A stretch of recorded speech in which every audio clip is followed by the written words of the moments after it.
प्रदेश उपाध्यक्ष अरुण गोयल जी हैं। हम उनसे जाने कि वर्चुअल रैली जो भाजपा ने स्टार्ट की है, इससे कितना संगठन को मजबूती मिल रही है और किस तरह से कोविड-19 के खिलाफ भाजपा की टीम लड़ रही है।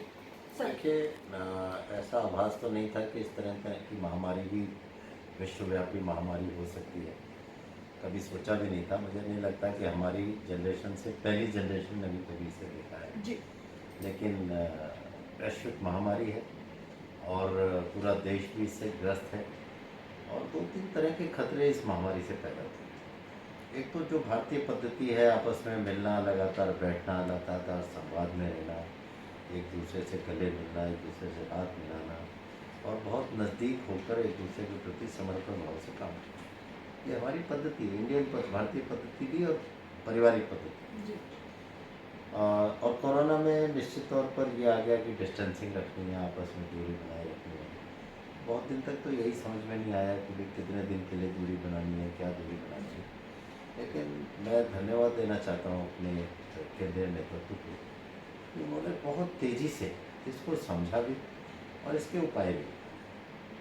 बहुत से लोगों को ये नहीं पता होता कि उन्हें नहीं पता है, और जिन लोगों को ये पता भी होता है कि उन्हें नहीं पता है, उनके लिए करने में कुछ नहीं होता। सौभाग्य से हमारे नेतृत्व को ये मालूम था कि ये वैश्विक महामारी का मतलब क्या है और हम किस जगह पर स्टैंड करें। उन्होंने अपनी कमजोरी को समझा कि दूर रहना हमारे लिए बहुत मुश्किल काम होगा। उन्होंने अपनी कार्य पद्धति को समझा क्योंकि 80% भारत हैंड टू माउथ रहता है। उन्होंने अपने सेक्टर्स को समझा कि हमारा मजदूर, हमारा किसान का जीवन यापन कैसे होगा। उन्होंने इस बात को समझा कि हमें किस तरह से हमारा मेडिकल फैसिलिटीज़ आज की डेट में क्या है, वेयर वी स्टैंड, ये जानना ही अपने आप में मुझे लगता है पहली विजय का संकेत। और उसके बाद तुरंत उन्होंने लॉकडाउन का जो निर्णय लिया, सारा विश्व इसको देखते रह गया कि पूरा भारत एक आवाज़ में एक व्यक्ति के कहने से इतने समय तक के लिए लगातार बंद हो सकता है। तो मुझे लगता है ये एक अद्भुत दृश्य भी था विश्व के लिए। और अपने नेतृत्व में भारतीय जनता पार्टी के इस नेतृत्व, करिश्माई नेतृत्व के अंदर इसमें जनता का कितना अनन्य विश्वास, और उनके आह्वान पर पूरी पार्टी का एक कार्यकर्ता, संघ के हमारे लोग कूद पड़े फील्ड में। क्या भोजन की वो जैसे जलसा निकल रहा हो भोजन बनाने का, इस तरह से उन्होंने स्वयं को डिस्टेंसिंग में रखकर भोजन के पैकेट बनाने का काम, उसको हाइजीनिकली मेंटेन करने का काम, जहाँ जहाँ अभाव है उसकी लिस्टिंग करने का काम, और वो वर्चुअल रैलीज के माध्यम से, वर्चुअल कॉन्फ्रेंसेस के माध्यम से जितनी तेज़ी से हम भारतीय जनता पार्टी ने अपने को जोड़ा, जनता से कनेक्ट, मतलब दूर भी रहना है और निकट भी रहना है, उस संवाद को उसने ख़त्म नहीं किया। और लगातार वर्चुअल रैलीज के माध्यम से अपने कार्यकर्ताओं के बीच में और उन विषयों के लिए जिनको उस समय जो सामयिक विषय डेवलप हुए, उन पर लगातार अपने कार्यकर्ताओं से, अपनी जनता से, हर वर्ग से, वो इंडस्ट्रियल वर्ग है, वो मजदूर वर्ग है, वो व्यापारिक वर्ग है, वो कर्मचारी वर्ग है, वो और कोई ऐसा वर्ग है, कार्यकर्ता है, उन सब से अलग अलग रैलीज करके जो जितने भी हमारे प्रदेश के नेतृत्व के लोग हैं, चाहे वो संघ के प्रमुख हैं, चाहे वो पार्टी के प्रमुख हैं, चाहे वो जिले के प्रमुख हैं, उन सब के माध्यम से इसको हमने अपने सभाओं में, और केंद्रीय नेतृत्व लगातार इस पर दिशा निर्देश देता रहा, उस टेक्निक को डेवलप करने का सिस्टम देता रहा, उस रैलीज को अपने माध्यम से कैसे करना है उसके प्रयोग के तौर पर भी और उसको करने के तौर पर भी बराबर हमारा मार्गदर्शन करता रहा। और राज्य की सरकारों ने भी, जहाँ जहाँ भी और राज्यों की सरकारों ने भी किया होगा, परंतु जो सूचना जिस तरह की आती है कि भारतीय जनता पार्टी की सरकारें जहाँ जा रही, वहाँ उन्होंने वर्चुअल रैली के माध्यम से उस कनेक्ट को बनाए रखा और एक नई कार्य पद्धति डेवलप की। आज भी अभी हम एक वर्चुअल रैली से, अब आप कनेक्ट देखिए, सारे जिलाध्यक्ष उसमें मौजूद थे, प्रदेश का नेतृत्व उसमें मौजूद था और राष्ट्रीय अध्यक्ष उसमें मौजूद थे, प्रदेश अध्यक्ष, प्रदेश महामंत्री संगठन, महामंत्री, सह महामंत्री राष्ट्रीय संगठन, वो सब एक ही रैली में मौजूद भी थे। उनसे दिशा निर्देश भी मिला हमने अपने द्वारा कोविड में किए गए कार्यों को भी उनके सामने रखा। उन्होंने उसमें और बेटर तरीके से हम आगे किस तरह से इस अभियान को चलाए रख सकते हैं, क्योंकि अभी कोविड ख़त्म नहीं जी है। बिल्कुल। उस पर भी हमारा मार्गदर्शन किया। आज के आंकड़े भी हमारे पास आए कि हमने पूरे पिछले 3-4 महीनों में किस तरह से जनता के बीच में ना रहते हुए भी जनता के लिए किस तरह से काम किया। तो मुझे लगता है संगठन को मजबूत करने में वर्चुअल रैलीज में बहुत अहम रोल रहा है। पार्टी ने इस चीज़ की ज़रूरत को समझते हुए इसके जो एडवांस टेक्निक्स हो सकती थी उनको ऑलरेडी अडॉप्ट कर लिया है। सर आप कैसे सोचते हैं कि ये वर्चुअल रैलीज का जो कोविड-19 में आपदा में, जिस तरह मोदी जी ने कहा आपदा में अवसर को तलाशना, कि ये कोविड-19 के दौर में वर्चुअल रैली जो चल रही है इससे कितना फायदा मिलने वाला है आगे संगठन को? देखिए, वर्चुअल रैलीज तो एक माध्यम है। बेसिक तो कंसेप्ट क्या है कि आपके नेतृत्व के सोचने की दिशा क्या है और आप कॉन्स्टिट्यूंट्स को भी अपॉर्चुनिटी में बदलने का कितना आप मादा रखते हैं, कितना आपके स्वभाव में। माननीय मोदी जी हैं, माननीय अमित शाह जी हैं, हमारा और नेतृत्व है, नड्डा जी हैं, सबका स्वभाव ये है कि आज उन्होंने इसको भी अपनी, जैसे हम सारे प्रोडक्ट्स के लिए अब तक हम चाइना पे निर्भर थे या विदेशी प्रोडक्ट्स पे निर्भर थे, उन्होंने एक ही आवाज़ में आत्मनिर्भर बने। आत्मनिर्भर भारत का मतलब क्या है? हमारी इंडस्ट्री नए इनोवेशंस के बारे में सोचने लग जाए, हमारा नेतृत्व इस दिशा में सोचने लग जाए किस क्लस्टर को हमने कहाँ डेवलप करना है, उस क्लस्टर से जुड़ी हुई सारी सुविधाओं को देने की बात सोचने लग जाए, मैचिंग और मिसमैचिंग करने लग जाए कि कौन से ग्रुप को हम किस काम में लगा सकते हैं, कौन कौन सी इंडस्ट्री बाहर ऐसी है जिससे हमारा आयात होता है और उस आयात को बाहर से ना मंगा के भविष्य के लिए हम अपने यहाँ उत्पादन के रूप में देख सकते हैं, जी कौन से ऐसे नए इनोवेशंस हैं जो आने वाले समय में भारत के लिए एक मजबूती आर्थिक तंत्र के रूप में भी और वैज्ञानिक तंत्र के रूप में भी हम खड़ा कर सकते हैं। जी ऐसी बहुत सी चीज़ों पर अनेकों तरह से नेतृत्व ने हमारा मार्गदर्शन किया। आज एक छोटा सा वो है कि भाई local, vocal for local and local to global, जो आज प्रोडक्ट हम धीरे धीरे सब चाइना पर निर्भर, पूरा विश्व चाइना पर निर्भर हो गया था, भारत का कंट्रीब्यूशन उसमें मेरे को लगता है सबसे ज़्यादा था। बिल्कुल। आज हम उसको अपने यहाँ दोबारा डेवलप करने के मोड में आ गए। आज हमारे इंडस्ट्रियलिस्ट, आज हमारे इनोवेटर्स, आज हमारे रिसर्चर्स, आज हमारे पॉलिटिशियंस सब इस उसमें जुटे हुए हैं कि कैसे उन प्रोडक्ट्स को आप नया भारत हम कैसे बनाएं।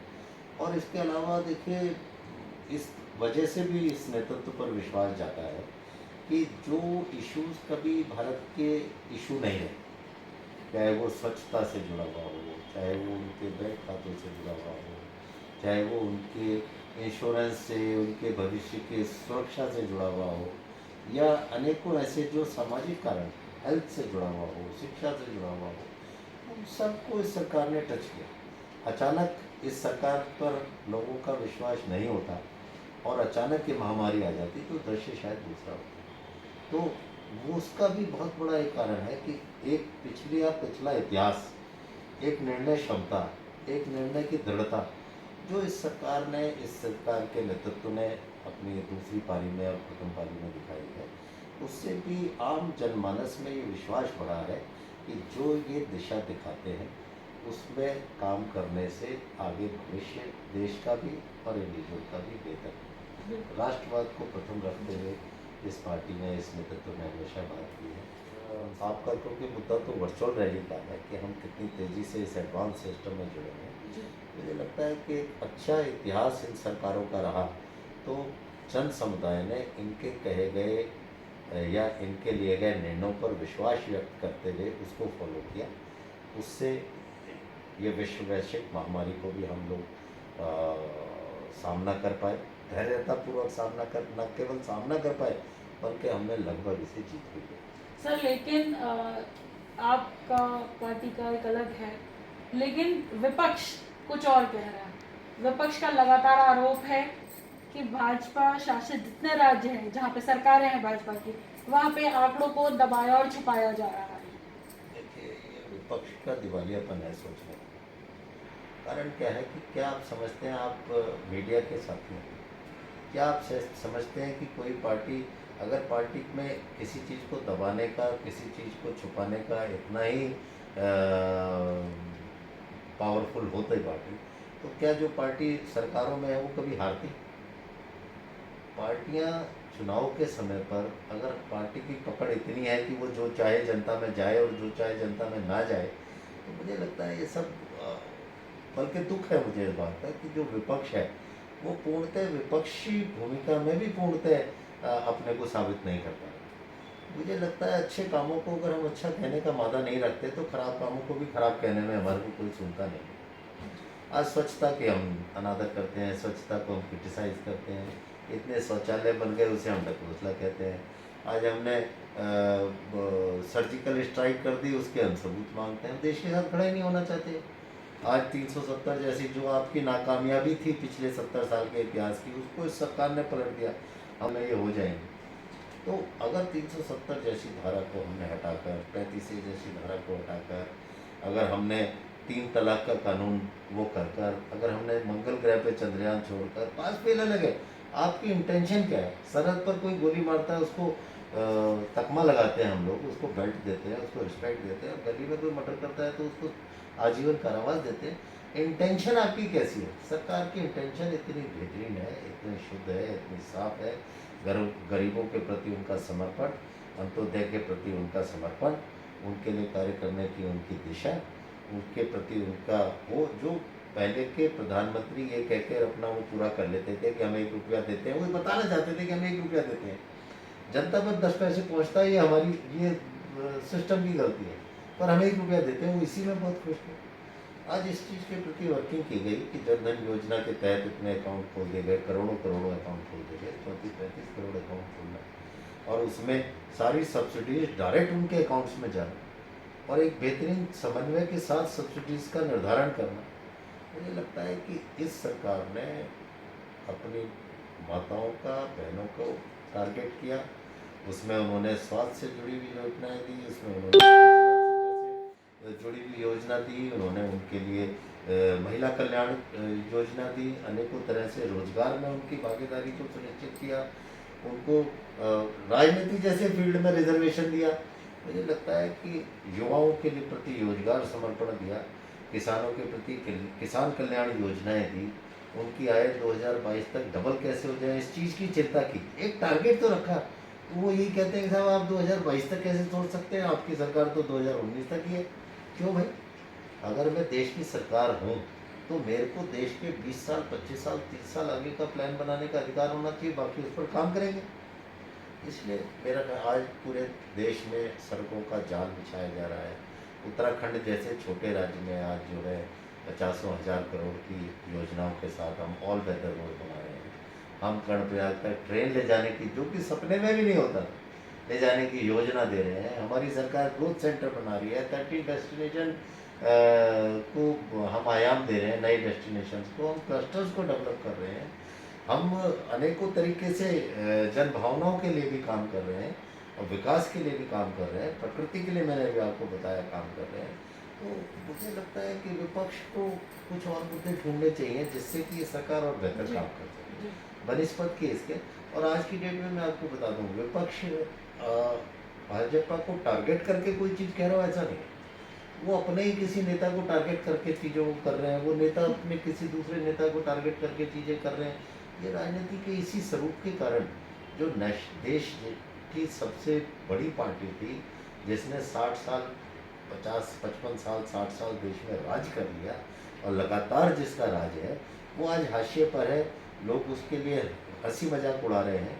ये दुखद है, मैं इसको बहुत अच्छा नहीं मानता, लेकिन दुखद है, परंतु ये तो उनके देखने का रोल। आज सिर्फ बनावटी विपक्ष के रूप में विपक्ष रह गया, ऐसा मेरा कहना है। मेरा प्रार्थना है उन लोगों से भी कि थोड़ा समर्पण के भाव से विपक्षी रोल में रहें, और हमारी पार्टी के प्रति भी मेरा ये कहना है कि और जितना अच्छा काम हम कर सकते। आज अगर हमने कोई घोषणा पत्र पार्टी का था और उसको हम ये क्लेम करते हैं कि हमने 85 से 90% घोषणाएं ऑलरेडी, अभी 2 साल बाकी है चुनाव के, हमने वो पूरी कर दी, और हम आगे भी ऐसे अनेकों उदाहरण हमारी सरकार ने दिए हैं। हमने टनल बनाई तो समय से पहले और कम पैसे में, वरना ऐसा नहीं है टनल कोई ज़्यादा पैसे में बनती थी। लेकिन उसको 4 दफ़ा रिवाइज करे बिना उसे छोड़ा नहीं जाता, क्यों? वो पैसा सिस्टम में चला जाता।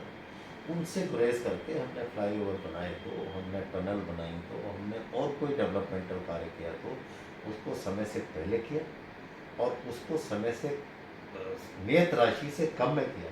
ये अपने आप में एक उपलब्धि है। जीरो टॉलरेंस के साथ आज की डेट में सरकारों का काम करना आसान है।